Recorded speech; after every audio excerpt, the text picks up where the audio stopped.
मकसद है तो मेरा देश अजरा अमर है। दुनिया याद करे तो मेरे देश को याद करे, मेरे देश के भविष्य को देखे, मेरे देश के लिए दुनिया गर्व से कहे ये एक देश है जो मानव कल्याण का रास्ता दिखा सकता है। विश्व को संकटों से बाहर निकालने का सामर्थ्य इस धरती में है, ये दुनिया को पता चले। मोदी की छवि चमकाने में मुझे इंटरेस्ट नहीं है, हिंदुस्तान की छवि चमकाने के लिए जिंदगी खपाने में मुझे। इतनी चमक कभी नहीं देखी, इतना पावर कभी नहीं देखा गया। जिस मकाम पर भारत ने G20 को पहुंचा दिया है बाकी के 19 मेंबर्स के लिए। दोस्तों, इंडिया के अंदर जो G20 कॉन्फ्रेंस हो रही है, इसका एक इम्पोर्टेंट एंगल ये है कि मुस्लिम वर्ल्ड के लीडर्स को बुलाया गया है। आज जब G20 की तैयारी हो रही है तो उस G20 में भी भगवत गीता हर एक ब्यूरोक्रेट और हर एक देश के प्रेसिडेंट और प्राइम मिनिस्टर को भगवत गीता दिया जाएगा। उनका मान सम्मान चंदन टीके से होगा। मोहम्मद बिन जायद को इनवाइट किया गया है, प्रेसिडेंट सीसी ऑफ इजिप्ट को इनवाइट किया गया है, ओमान के जो डेप्टी वजीर आजम है, डेप्टी प्राइम मिनिस्टर है असद बिन तारक बिन तैमूर अल सैद, उनको जो है वो इनवाइट किया गया है। मतलब ऐसा लग रहा है, और पता है जो बिडेन आए, शेख हसीना आए, सलमान खुर्शीद साहब आ जाए या इटली के प्रेसिडेंट आ जाए, सब कह रहे हैं नमस्ते नमस्ते। इंडिया जो है वो इजिप्ट को यहाँ पे बुला के इंडिया ने बेसिकली एक बड़ा एक्स्ट्रा ऑर्डिनरी सिग्नल दिया है, और इससे सऊदी अरब भी खुश होगा, इससे अमेरिकन भी खुश होंगे कि इंडिया उन हमारे इत्तेहादियों के करीब जा रहा है जिनके हम करीब हैं। दोस्तों, इंडिया के अंदर जो G20 कॉन्फ्रेंस हो रही है, इसका एक इम्पॉर्टेंट एंगल ये है कि मुस्लिम वर्ल्ड के लीडर्स को बुलाया गया है। एक तो जारी बात है, कुछ ममालिक तो G20 के मेंबर हैं, वो तो होंगे जारी बात है। टर्की है, इंडोनेशिया है, जिससे बेसिकली इंडिया ने पिछले साल अपनी G20 की लीडरशिप ली। लेकिन मोहम्मद बिन जायद को इनवाइट किया गया है, प्रेसिडेंट सीसी ऑफ इजिप्ट को इनवाइट किया गया है, ओमान के जो डेप्टी वजीर आजम है, डेप्टी प्राइम मिनिस्टर है असद बिन तारक बिन तैमूर अल सैद, उनको जो है वो इनवाइट किया गया है।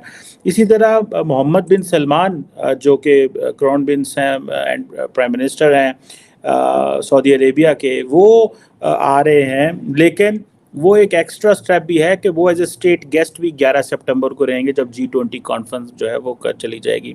तो इट मींस के द इंडियंस अंडरस्टैंड कि हमें सऊदी अरब को कितना ज़्यादा प्रोटोकॉल देना है। ये प्रोटोकॉल माजी में अमेरिकन देते रहे हैं, सारे वेस्टर्न इत्तेहादी देते रहे हैं, अब सारे वो पीछे हट रहे हैं इन चीज़ों से। सो वो समझते हैं कि हमें ये प्रोटोकॉल देने की, जिसे वो कहते हैं ना कि ज़रूरत है, और ये प्रोटोकॉल हम तभी दे सकते हैं अगर मोहम्मद बिन सलमान एक दिन एक्स्ट्रा रहें, क्योंकि बाकी 19 लीडरशिप की मौजूदगी में इसका प्रोटोकॉल देना थोड़ा सा मायूब लगेगा, या ऐसे लगेगा ये पता नहीं ज़्यादा कर रहे हैं। पहली बात। अब देखना ये है कि ये जो सारी एक्टिविटी है जो कि हो रही है, इसको अगर आप देखें तो आपको ये एहसास होगा कि नरेंद्र मोदी ने बेसिकली अपने जो जिसे कहते हैं ना ताल्लुकात जो है वो मुस्लिम वर्ल्ड से बहुत अच्छे इस्तवार कर लिए हैं, बहुत अच्छे ताल्लुकात उन्होंने बना लिए हैं। एक तरफ वो मोहम्मद बिन जायद, मोहम्मद बिन सलमान, प्रेसिडेंट सीसी और प्रेसिडेंट एर्दोआन के साथ भी उनके कोई इतने बुरे ताल्लुकात नहीं हैं, एक बड़े मुनासिब किस्म के रिलेशंस उन्होंने इस्टेब्लिश करके रखे हुए हैं। लेकिन पाकिस्तान जारी बात है इसमें सारे प्रोसेस में इंतहाई आइसोलेटेड है। इंडिया की जो लीडरशिप है वो ये चाहती है कि Pakistan should feel alone in the Muslim world. Kashmir के मसले के ऊपर अब कोई मुसलमान मुल्क बात नहीं करता। When it comes to India Pakistan bilateral relations, कल आपने सुना होगा जॉन किर्बी को नेशनल सिक्योरिटी स्पोक्स पर्सन है वाइट हाउस के, और उन्होंने कहा, सवाल किया गया कि आप पाकिस्तान और इंडिया के ताल्लुकात में कुछ करें, तो उन्होंने कहा जी हम तो कुछ नहीं कर सकते, ये दो समझते हैं बायलैटरल। तो मेरे ज़हन में ये सवाल आ रहा था कि अगर अमेरिका भी समझता है कि ये दोनों पार्टियां आपस में मसला हल करें, तो फिर अमेरिका की क्या इजारादारी है इंटरनेशनल रिलेशंस में, या उनका क्या इन्फ्लुएंस है इस तरह इंटरनेशनल रिलेशंस में, अगर वो इंडिया को ये नहीं कह सकते कि वो पाकिस्तान के पास साथ बैठे। लेकिन इंडिया ने उनको कह लिया ट्रम्प इस केस में था। अब देखें मोहम्मद बिन सीसी जो है सॉरी ये जो इजिप्ट के प्रेसिडेंट हैं, आप उनको देखें, वो आए हैं, उन्होंने आके पहले भी उनको बड़ा प्रोटोकॉल दिया, अब फिर उनको प्रोटोकॉल है, और अभी ये एक इम्पॉर्टेंट उनको वेलकम दिया जा रहा है, ऐसे महसूस कराया जा रहा है कि पाइन है जरा मुल्क के, ये आपके लिए बड़ा अहम है। आप पिछले इस साल की जनवरी में भी आए थे, ये फिर आ रहे हैं, इसके बाद प्राइम मिनिस्टर मिलने गए, फिर इजिप्शियन और इंडियन एयरलाइंस का भी को हुआ।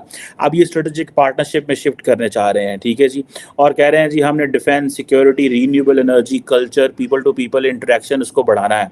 और मोदी जी आपको पता है कायरो गए थे जब वाशिंगटन से वापस आए थे, और इनको हाईएस्ट अवार्ड भी दिया गया था इजिप्ट के अंदर, और इनकी आपस में जो पॉलिटिकल अंडरस्टैंडिंग है वो कहते हैं जी कि हमारी बड़ी अच्छी है, हमारे बड़े सिविलाइजेशनल ताल्लुकात हैं।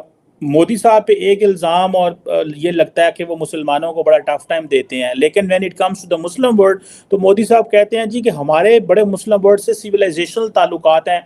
वो इस वजह से कि फॉर एग्जांपल जो मुस्लिम इन्वेडर्स थे वो आए, उन्होंने आके इंडिया में अपने पंजे गाड़े, और मुस्लिम दुनिया यहाँ पे आके काम करती रही।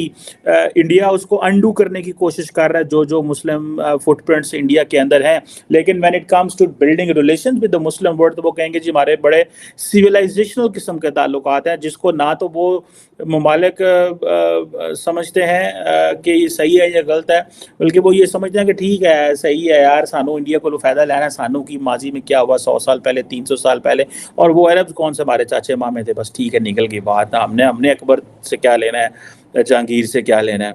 अब इंडिया जो है वो इजिप्ट को यहाँ पे बुला के इंडिया ने बेसिकली एक बड़ा एक्स्ट्राऑर्डिनरी सिग्नल दिया है, और इससे सऊदी अरब भी खुश होगा, इससे अमेरिकन भी खुश होंगे कि इंडिया उन हमारे इत्तेहादियों के करीब जा रहा है जिनके हम करीब हैं, ठीक है जी।